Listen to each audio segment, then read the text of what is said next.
So our business is called Interfleet, and we are an international rail consultancy. We've actually got employees all over the world. So we're a global organisation with about 750 employees. Engagement challenges. Well, when I joined the business, I've been with the business about 2.5 years. Engagement was put in my job description. I was going to be the engagement champion.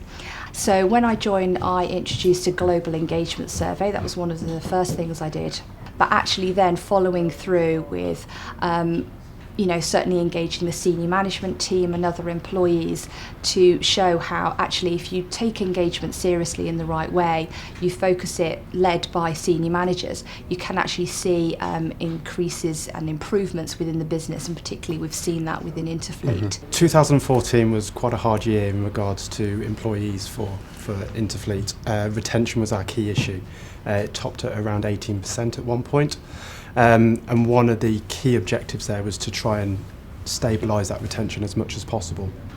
From there, the offerings that we saw from Reward Gateway was a portal that was able to house all our benefits at one go, and employees could benefit from that.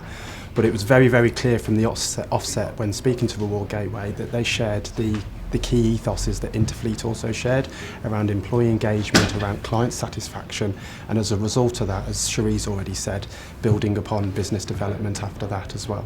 Engagement has always been on the agenda at Interfleet, but essentially it's always there to assess and measure or test the temperature of employees and really put the ownership back on employees to generate ideas in order to make this a greater place to work. A couple of the results off the back of that has been an on-site CAF called The Junction, notably linked into the rail industry there, new offices in Derby, an expansion to offices in London, and of course the launch of Intercentive itself. So we have Intercentive. Essentially it's there as a discounts site. It's available 24/7 to our employees, but we also house the childcare vouchers, cycle to work vouchers. We house our gym membership scheme on there. Employees are also able to trade or buy annual leave. So the first objective was about retention. We were at about 18% retention when we introduced the portal in September 2014. The last figures we have looked at, so it's just coming up to a year now of our portal introduction, it's now at about 8% from a discount. Worked out at under £1 per employee. Under £1 per employee. Our last figure that we have looked at where employee spend is, which was about August 2015, is about £310,000. So as you can see, it's increased quite considerably compared to our last provider. So for example, I've had a new staff member who started a few months ago. I've made sure she knows what's going on, and she's already buying her vouchers and ordering her cinema tickets through the portal. I've had another staff member who's recently moved house, so I've made sure he's been getting his B&Q cash card through that to save his 10%. And you just hear little chatters around the office to say, I've booked my holiday, or I set up an ISA up the other day, and people naturally start to say, did you Intercentive it?